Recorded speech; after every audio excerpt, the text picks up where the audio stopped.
it, the Mustang Dark Horse R. What do you guys think? I love the hell of that car. That sounds awesome. So this is it, the Mustang Dark Horse R. It is the turnkey Mustang race car for the most demanding track enthusiasts. This is something that you can buy. It's not street legal, so you take it home on a trailer, put a number on the side, and go race it. That's what it's built for. That's what it's going to be used for. And like many Mustangs before it, it's going to fill a lot of different grassroots racing series. We know that that's where the people are going to take it. But we also wanted to give the customers of this car their own special place to race it. So that's why tonight we are announcing the Mustang Challenge, a single make spec racing series sanctioned by IMSA. And you probably recognize this guy, Dave Bourne with Ford Performance. He's been on the channel numerous times talking about Godzilla stuff, talking about 302 stuff, strokers, everything Ford Performance. Right. But we're coming to you from inside the Ford Performance Tech Center in Charlotte, North Carolina. Behind us is the brand new, just released, we've just seen it for the first time, Dark Horse R Mustang. A turnkey road racer that's going to be run in a Mustang-only race series, or you could purchase one to do track days and go out and have a fun time at any road course, wherever you may like to rip around a track. Dave, can you take us through this car and show us what's special about it? We are going to be bringing you a Dark Horse Drive, but that's coming after. But first we wanted to show you this. Dave, take it away. Right, yeah, absolutely. So, you know, as you mentioned, it's based on the Dark Horse, the production car, right? So a number of great components taken from the production car show up here in the race car. For example, you'll see that the bodies look awful similar. It's got the same body in white, sourced from Flat Rock Assembly Plant, just like the production car. We use the same 4th gen Coyote engine. We use the Tremec 3160 manual transmission from the road car, and the same Torsen differential, right? But we need to make those things better for a race car, right? So let's take a look at the car. Again, the body, you know, again, same body, but we start by doing seam welding on the body, right? We also, as you can see, add a pretty extensive roll cage in the vehicle. Let me stop you right there. If somebody doesn't know what seam welding is, tell us what seam welding is. Right. Okay, so if you were to look at a body that comes out of our assembly plants or out of our manufacturing plant, the body is obviously a assembly of a number of components, right? Those components come together at a seam. I know it seems basic, but those come together at a seam, and they're spot welded in our plants. What we do to take the thing further, make it stiffer, more durable for a racing style application, is actually do real welding in certain spots along those seams to stiffen the body up, make it stronger, a stronger platform to race on, but also more durable in case you maybe had a mishap with a vehicle. You know, we were talking about the body, right? And then next into the powertrain, as I mentioned, use the production engine, production trans, and differential, but we take those things further, right? And really what we do on those is trying to make these things more durable, make them last throughout the length of a race session in the new Mustang Challenge Series. So what we've done there is enhanced the cooling of these things. It's really the biggest thing. They're very durable parts. The engine, trans, they're great.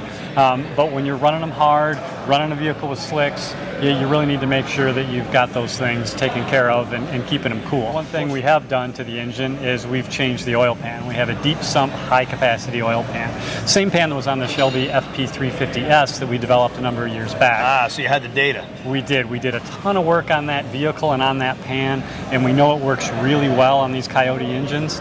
So we started right from the start with that pan, knowing that it was something we would need. Right. Now I know we were going to walk around the car first, but can we peek the engine? Check it out. As long as we're here? Let's check it out. Ready? There you go. Oh, hood struts and everything. So dual throttle intake. Yes, sir. As you can see, very production based, right? Looks a lot like that car behind us over there, the one that you're going to get to drive tomorrow. Not, as I said, not a lot of changes to the engine. We have the pan. The one thing we do right is there's carbon traps in here for evaporative emissions that are needed for a road going car. Right. For us, it presents a little bit of a restriction, and we're trying to get some extra power out of the vehicle. So we do remove those restrictions. It gives us a few more horsepower there. And then the other thing we do on the engine is the exhaust system. So we've got a custom boreless system. We've got a long tube header, I'll call it, 3-inch exhaust, low restriction. You heard it earlier, pretty loud, right? It's car really rips. It sounds awesome, but you're getting some additional power and torque out of that stuff as well. And you mentioned like the carbon traps. Is that where these are? What these block offs are for? These were actually these. So this is a prototype car. These are early level parts, and there were resonators on here at one point for the production vehicle. Okay. That we removed, and subsequently they've taken those out of the production system, I think, as well. So, but a lot of it stays OE, right? Like the front engine dress absolutely. and things like that. Yep. Fiat is OE. Yep. If you looked at it, I mean, it's hard to tell them apart when you're looking at them, at least at a quick glance, for sure. Which is amazing that it's that durable that you could take it right from the road to the track and run in like a race series, not just where you're going out on the track for 20 minutes. These things are going to be run in a full-on Mustang Challenge Race Series. Right, yeah, exactly. You know, we've been working with this Coyote engine for a long time now, right? And that was really one of the things that we started with back in the Boss days, is using that engine on a racetrack. It was kind of hidden in plain sight there. Right. Showing that engine, talking about that car before we announced the Boss 302 street car. So we've been working with the Coyote engine. We know it's durable, high revving, great power, great torque, and does really well on a road course. So yeah, we got a ton of experience. It's a great fit. And even look at the guys in Coyote stock. They'll make 300 to 500 runs. Without ever even worrying about durability on the engine and going 9 seconds in a quarter mile, low 10s in a quarter mile. Yeah, exactly. Those are sealed engines. Those guys can't touch them. They can't take it apart, freshen things up. So they go, and the engine holds together and works great for them there. Yeah. So speaking of durability, what kind of coolers and what kind of brakes and suspension goes under this? Yeah, that's a great question. So that's really where we take over from the great work that the production guys did. So coolers you mentioned, right? The first thing that we do is we add sealed ducting going in through the grill to feed cool air to the heat exchangers. That we found was really important. We've confirmed that in testing. Sealing that off makes a huge difference.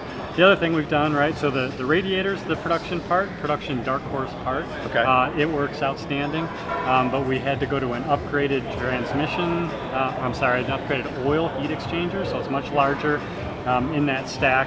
We also took the trans cooler away from that area to feed that air into the oil cooler and coolant heat exchanger, and we've taken the trans heat exchanger and the differential heat exchanger and mounted those up in the front corner of the car, similar to a GT350, right? Okay. So that was a proven way to do it, and it was absolutely necessary, and it's working great on this car for us. So does the transmission and rear cooler use a pump to circulate the fluid and then through a cooler? Yes, absolutely. Yep. Excellent. Cool. And then you can't help but notice the full-on roll cage. I noticed some seam sealing in the chassis. Talk to me about the interior. Yeah, exactly, right. So, again, the latest iteration of these cars, the body in white, is really amazing. Super stiff, provides great performance. But in a race application, when you start putting racing suspension on, racing slick tires, right, your loading really goes up. So as you said, we've seam welded this car and obviously added the roll cage, right? So both of these things greatly enhance the stiffness of the vehicle and really, again, provide great performance in the race car. I got a chance to sit in that awesome Recaro containment seat, and I mean, it's comfortable, you feel safe, plenty of roll cage around you, all the controls are in the proper spot, removable steering wheel, Motec has a Motec on it. Display and data logger, right? So I mean, just full-on race car kind of stuff. And like I said, the car is built for the Mustang Challenge Series or for somebody who just wants to go out and do open track days. Yeah, absolutely, right. I mean, it's the specs again are formed around our new series, Mustang Challenge. But I fully expect to see these show up in a NASA race or a SCCA, maybe a T1 race. Oh, right? cool. WRL. We haven't worked out all the details with the sanctioning bodies yet, but fully expect the guys to take them and do things like that. Not even including just regular track days, right? Because it's just an outstanding car and outstanding value, I think. So talking road racing, you can't talk handling or road racing without talking about brakes. Probably the single most important thing to have. I mean, look at a Miata or some of the smaller series. You can get away without horsepower, but you can't get away without brakes. Yeah, you got that right on, right? So, again, when you look at the production Dark Horse, it's got the largest Brembo brakes ever on a production SVT Ford Performance Mustang, right? Okay. So they are amazing brakes, But again, you have to go further in a real racing application when you start to put on the sticky tires, the better suspension. It requires brake upgrades. So what we've done is work with our partners at Brembo, and we've got a Brembo set of race calipers and rotors, race pads on the front, Right. with cooling ducts, that are really necessary to keep those things cool. And in the rear, we found that the rear production calipers and rotors are really a great match for it. So we just do an upgraded pad, in the rear. Gotcha. Do you do anything like remove rubber bushings in like the rear cage for the IRS or things like that? Right. Yep. Absolutely. Again, lessons learned from previous race cars. The rear subframe rubber bushings have been removed. We've removed some rubber bushings in the control arms. So in a number of select spots, we put a solid mount or a bearing as needed. Gotcha. And then I guess lastly, talk to me about aero, because downforce is important too. Right, yeah, so that's a good question, right? The aero on the car, you'll see, is mostly from the Performance Pack Dark Horse. It's got a pretty big splitter that's shown on the production car. The rear wing is from the Dark Horse production car, but we have added a gurney flap, and we're still tuning that in, right? So there's still some work to be done there. But the other thing on aero balance that's worth mentioning, right? If you look at the hood, you can see that these cars have a hood vent. And in the production car, that hood vent is really more for aero balance than it is for cooling. But for us, we need that vent for cooling, right? So it serves more purpose for us really on our race car than it does on the production car. So air, the radiators are sealed off, meaning that any air that goes through the grills, correct me if I'm wrong, is forced through the cooling radiators versus being able to go around them. They're not sealed on a production car. And then once it goes through, the vents in the hood, vent in the hood acts as an escape for that flowing hot air. That air's got to go somewhere, as you can imagine. So if you didn't have a hood vent, it's going to start to push itself out the bottom, right? And maybe provide some lift to the front end. Okay. So when you're going really fast on a track, that's not what you want, right? You don't want that front end lifting up. So this, like I said, it provides an escape for that air. Okay. Again, it's important for the aero balance on the production car, but aero gets all the more important when you're in a racing situation. So does air flowing over the hood actually pull the heat out? Yes. So not quite a vacuum, but maybe negative pressure? Oh, that's awesome. I mean, most of it's being forced out, but there is that potential effect, right? Cool. So Dave, talk to me about price, because that's important. How much does this thing cost? Yeah, sure, right. I mean, I think the car is a really great value, for what you get, everything that's been put into it, the integration work that's been done. It's hard to go build one of these for yourself. So this car is going to start at $145,000. Okay. And when you compare it to other similar racing vehicles that are available out there, single-make cars, I think it stacks up really, really well. Like I said, you're really getting a lot for your money there. Not a lot of 500 horsepower plus race cars available in that price range. So yeah, we think it's a really great deal. Yeah, I would think that's the case. Of course, people will say, oh, it's a Mustang, but we've seen in the past in IMSA and in the different road race series that the Mustangs can beat up on Porsches, they can beat up on the Ferraris in the right cases. And this is an all-out race car, racing slicks. Right. Racing exhaust. It's got 500 plus horsepower, so that's quite a bit of power in a road racing application. For right around $150,000, it's going to be competing with cars that are probably well into the $200,000 and $300,000 range. Awesome. Well, Dave, thank you so much for your time. Awesome. Good to be with you. First look at the Dark Horse R. You guys get to see it here first on the REVan channel. If you haven't already done so, please subscribe, drop us a comment, hit that like button. Let us know what you want to see, because we're here for you.